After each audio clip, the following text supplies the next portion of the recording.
So this is what I want to do for the next, like, say 90 days. I want to actually be auditing and going through majority of the top 30 tokens on CoinMarketCap. And the reason why I want to do this is very simple. I just want to educate you.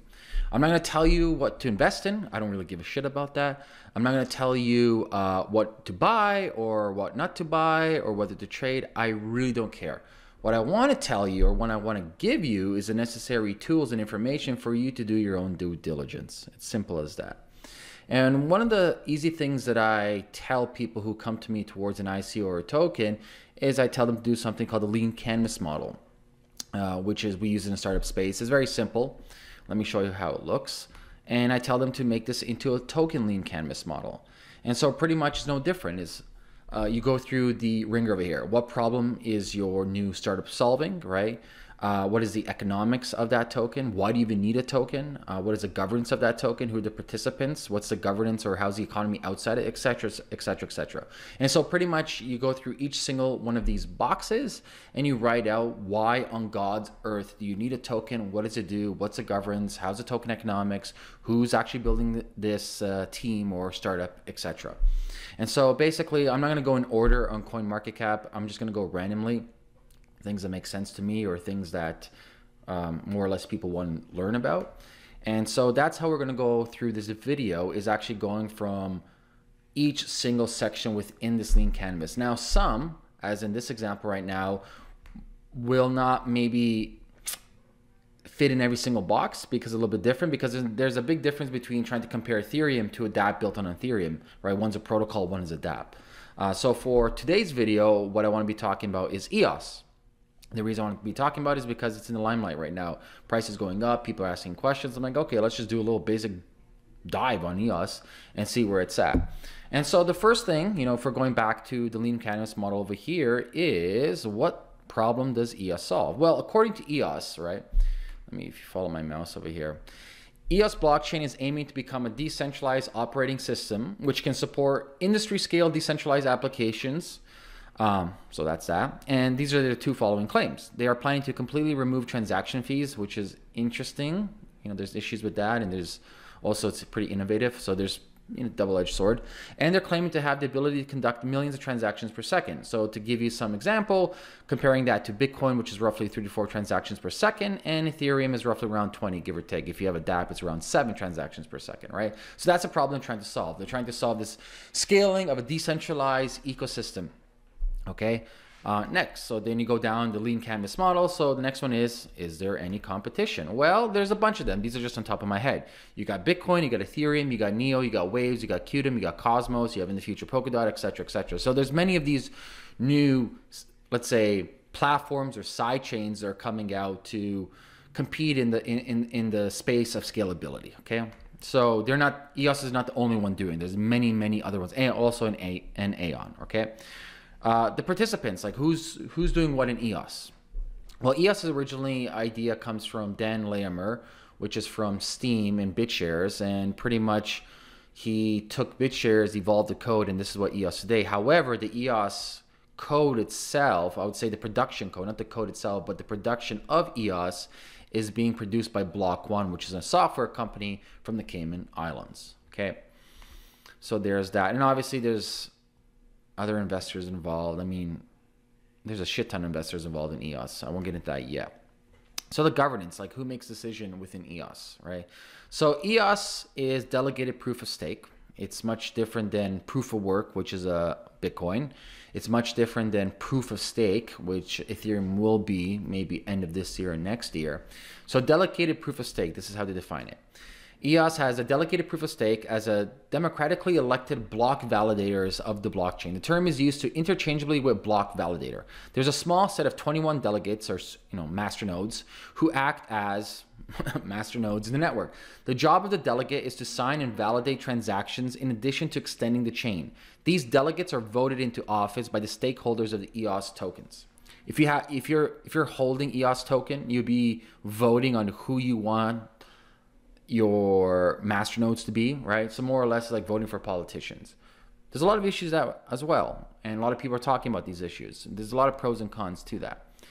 One interesting thing though, when it comes to the no fee structure. So in Ethereum, it's a rental fee. In EOS is a no fee structure, is to just, because you got to stake your EOS for these master nodes, right? So the cost of these 21 nodes per year would be roughly about $121 million. So then $121 million of expenses that EOS network will have to pay annually for these 21 nodes.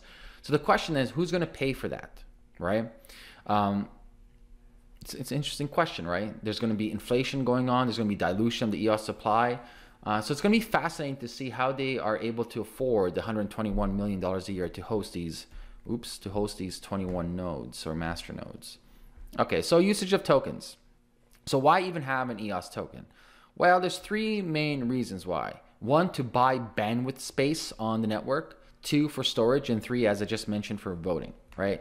So consensus. You can use your EOS token to vote for block producers, as I mentioned, the 21 delegates, by locking them up and creating scarcity.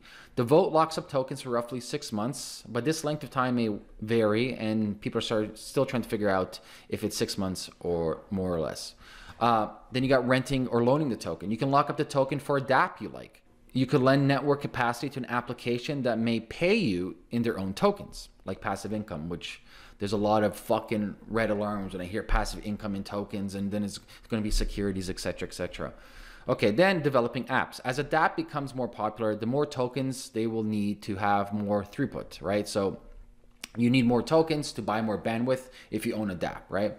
All these tokens allowed to throughput are locked up and create scarcity, so they're staking the token. The dApp developer may choose not to rent these from the community so they don't have to pay in their own token. So the thing is, like, if you want to create a dApp on EOS, you pretty much have to stake your EOS tokens to buy bandwidth for this dApp to exist on EOS, which is fascinating. They're like really doubling down on this whole staking mechanism on EOS. Health indicators, really don't know. Mainnet hasn't launched yet. That happens sometime in June. Token distribution and value. It's hard to predict value as an investor. Like I said at the beginning, I don't really care about investing prices, etc. But this is an ongoing ICO that's been going on for a year, and it ends about 30 days. So it's fascinating to figure out the token distribution and all these different private sales and who bought what, because it's a 1 year fucking ICO. Well, final thoughts. Well, a couple of people in the industry are speaking about it. Vitalik talks about because it's removing Merkle proofs and other protections without regular users auditing it, it might actually have issues with EOS. For me, besides what Vitalik said, for me, what's fascinating is the no fee system and the staking system, right? So there's two big issues for me.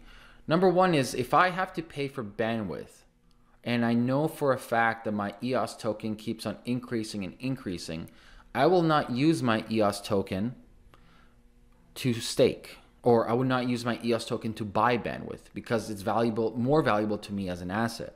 Same thing like Bitcoin. Would you use Bitcoin right now to buy bandwidth on the internet? No, you're not going to use up your Bitcoin. You know that Bitcoin might go 2x or 3x next year. So it's an asset, appreciating asset. And so I see that issue with the whole velocity of that token, and why would somebody just use it if they know that's going to increase in value? Next big one, and this isn't just for EOS, this is for Ethereum and all these other decentralized platforms, is dApps. I'm not sold on them. I think there's very rare use cases for dApps, extremely rare use cases. Then all of a sudden, like, you have this whole dApp revolution. I don't see too many things being dApps, to tell you the truth. There are some use cases, like video games make sense. Yeah, there's other things I won't get into right now. But more or less, like, they're hedging on the fact, whoa, my light went out.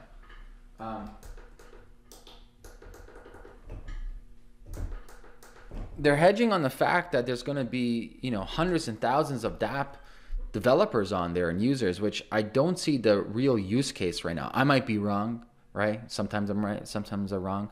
But overall, EOS is a fascinating platform. I'm excited for it to launch because I'm a firm believer in more competition equals innovation. More people pushing each other equals innovation. And there is a saying, the market's always right. Now, in this case, EOS being valued at this ridiculous amount, like if we go to, over here we go, on-chain FX, where are we at? My mouse is here. Market cap is $27 billion. Like, that's crazy. It's not even launched yet, and it's worth $27 billion. But cool thing is, if you look at GitHub, in the last 90 days, they have about 1,500 lines of code that have been, oh no, sorry, that's not even line of code, that's their commits. They have 1,500 commits on GitHub. Ethereum has 219. Oh, Bitcoin's been doing a lot, 443. I love this site, way better than CoinMarketCap, on-chain FX. That's a solid website. So for me, I'm looking at something that hasn't launched yet. $27 billion. It's at 18 bucks. I don't know. 24-hour volume, about 3 billion.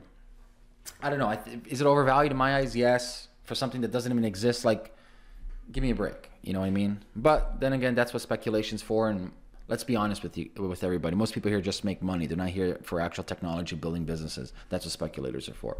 Anyways, there's my quick overcap of EOS. It is a delegated proof of stake mechanism based on voting, based on buying bandwidth within their ecosystem.